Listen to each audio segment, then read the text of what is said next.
E ele tinha muita confiança em mim, a confiança era recíproca, tá? Mas naquela época eles prestigiavam mais o pessoal da zona rural. Por exemplo, ia fundar um partido, aí o presidente, toda a comissão executiva do partido era da zona rural, e a gente fazia esse trabalho com ele, mas foi pelas mãos dele mesmo que eu tive uma atuação política lá um tanto efêmera. Eu fui secretário de administração durante 14 anos ininterrupto, vice-prefeito, vereador, presidente da Câmara, e fiquei na junta militar também um período muito grande, quase 20 anos. E aí ele deixou aí como herdeiro dele Bibi, e nós acompanhamos ele aí também até hoje. Né? Porque Bibi também foi produto de Edson de Soares. Né? É. Que deixou a política, mas caminhou Bibi, né? Em 70 ele apoiou Bibi, lançou a candidatura de Bibi a vereador em 70, foi o vereador mais votado do município, um dos mais votados. Não foi o primeiro, mas foi um dos mais votados. Agora, uma coisa interessante que nós não comentamos é que uma questão que houve eleitoral, em uma eleição, parece que foi de Manuel Pedreira, de uma urna de Anagé, que decidiu a eleição. Como é que foi essa história? Que desapareceu essa urna? Que foi na eleição do Dr. Reis contra, se não me engano, Florentino, né? Mendes. Anagé era o reduto de Dr. Reis, né? E Anagé nessa época era Joanópolis, né? Foi as folhas de votação, naquele época existiam as folhas de votação, né? E foi qualificado, muitos eleitores, e 99% era do Dr. Reis. E aí dizem que o tabelião da época, Antônio Pitanga Nogueira, pegou esses títulos e queimou lá na Serra do Piripiri. Por conta disso, foi impedida a vitória de Reis Pacheco naquela época. Para prefeito? Para prefeito, aí foi eleito Florentino Mendes. Né? Essa, com certeza, a urna decidiria a eleição? Segundo os historiadores, sim, todos eles que já escreveram sobre a história de Anagé. Não tinha dúvida, era o reduto do Dr. Reis. Dr. Reis, meu avô costumava falar que Dr. Reis, meu avô chamava Rosel Soares. Quando a gente falava Dr. Reis, ele era de um radicalismo estrondoso, que ele dizia, Dr. Reis não é político, é um santo. E ponto final, ninguém falava mais nada. E a história do Dr. Reis, quando o coronel João Antônio prendeu, e o recado que o delegado João Antônio mandou para Rosel, é verdade isso? Assim como seria o recado? Que o Rosel calasse a boca quando o João Antônio foi preso, o Reis Pacheco foi preso. Sim, senão eles iam prender ele também. Ninguém sabe se isso faz parte do folclore político, mas o fato é que os registas todos sofreram represália ou gozações naquela época, né? Eles contam que existiu essa passagem, que eles mandaram aviso mal criado, como dizia a turma para ele. Plínio Oliveira foi político? Plínio Oliveira foi vereador em Anagé. Morreu regista, nasceu e criou-se na regista e morreu regista. Né? O público sempre acompanhou o PSD e o Dr. Reis. Aliás, tudo na Anagé empresa era PSD. Tinha uma família lá que acompanhava o grupo de oposição ao Dr. Reis, que era o grupo de Juraci Magalhães, Leonel Fonseca, mas o Dr. Reis é que era o manda-chuva mesmo. Ainda alguma pergunta? Eu queria recuar mais no tempo e fazer perguntas sobre a realidade social de Anagé, aproveitar esse grande oráculo que é o Blandson. Veja bem, o sociólogo Durval Menezes sustenta que é um mito a existência de tribos indígenas em Vitória da Conquista, em razão da temperatura fria. Esse sociólogo, o professor Durval Menezes, sustenta que os índios viviam no entorno de Vitória da Conquista. Em Anagé. Eu lhe pergunto o seguinte, sobre a existência de tribos indígenas em Anagé, se existe essa memória, e sobre o nome Anagé, que é de origem indígena. Com relação às tribos, eu desconheço, confesso que nunca vi nada a respeito. Agora, o nome Anagé é uma palavra indígena, né? É o nome de um pássaro, gavião carijó, que é o nome do rio Gavião, uma referência ao rio Gavião, né? Anagé. Mas é uma palavra indígena, gavião carijó. Agora, das tribos eu também vi no livro dele, de A Conquista dos Coronéis, vim saber mas nunca vi falar, não conheço. Em relação a populações quilombolas em Anagé, há registro da existência de remanescentes de quilombos em Anagé?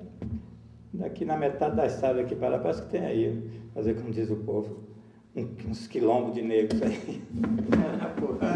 No Arapuã, naquelas mediações. A população de Anagé tradicionalmente vive do quê? Qual é o meio de vida da população? Bem, antes das aposentadorias, não era da agricultura de subsistência. Plantava naquelas épocas de chuva, etc., guardava, armazenava. Algodão. Teve com o advento do algodão, o algodão melhorou bem ali. Nos anos 50, 60. Em 50 foi inaugurada lá uma grande algodoeira, em 57. Sociedade Algodoeira Gavião Limitada, de Hercílio Lima, Zeira Amorim, Elvésio e...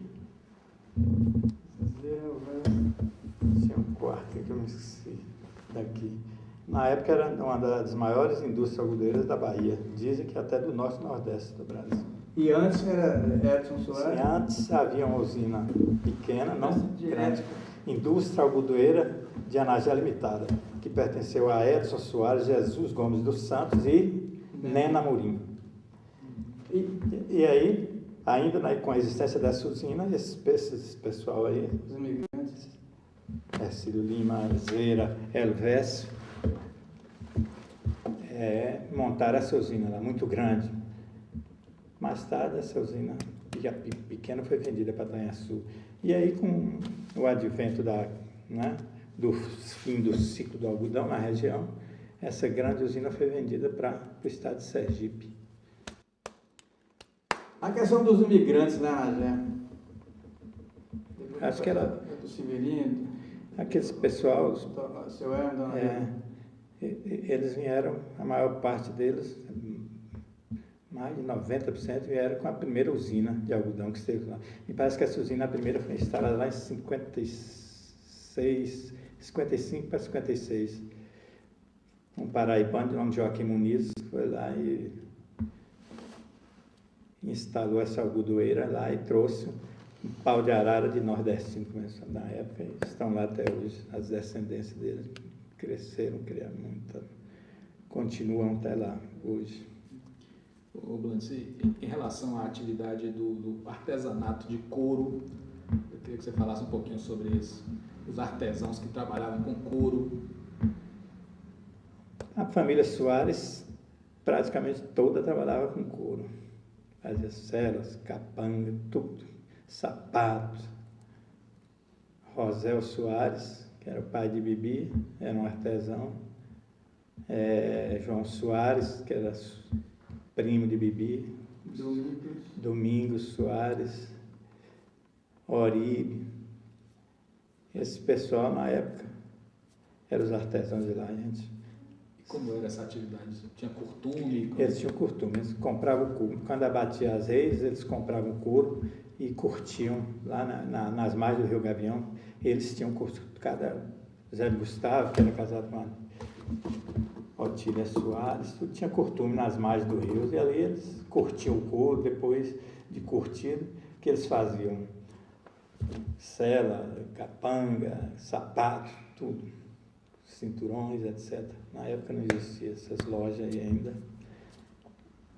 Então, o artefato, esses artesãos estão lá até hoje. E o professor Renato Viana, que é outra história de grande importância para Anagé. Eu acho que nesses 50 anos de emancipação de Anagé, ele foi a grande figura na área da educação. Com certeza. Renato Viana fundou o ginásio municipal de Anagé. Na época, para fundar o ginásio, acho que não era mais difícil que fundar uma faculdade hoje. E aí, nos anos 60, me parece que é exatamente 68, não foi? Ele fundou o ginásio municipal de Anagé, que hoje é o Centro Educacional Renato Viana. Tem também lá o Grupo Escolar Renato Viana. E quem alavancou o sistema educacional de Anagé foi Renato Viana, que ele já era um pioneiro nisso, né? Fundação de colégios na Bahia, no interior da Bahia. E para a criação, como começou do Renato Viana?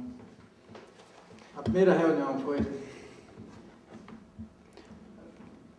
Para a discussão. a discussão do Renato Viana. Sempre acontecia lá na casa, né? A nossa casa lá, de Edson Soares, que ele hospedava lá, etc. Ele convidava. Ele fez essas viagens lá, convidava as principais lideranças políticas e mesmo as outras pessoas e tal, e falava da importância. Uns acreditavam que dava certo, outros nem tanto, uns estimulavam, outros desestimulavam, mas ele sempre otimista, que dava certo e tal. O Frei Adriano ajudou muito a fundação ajudou. do Jânio? O Frei Adriano ajudou. O Frei Adriano chegou para Anagé em 65 por aí, né? E ele foi um dos que mais incentivou também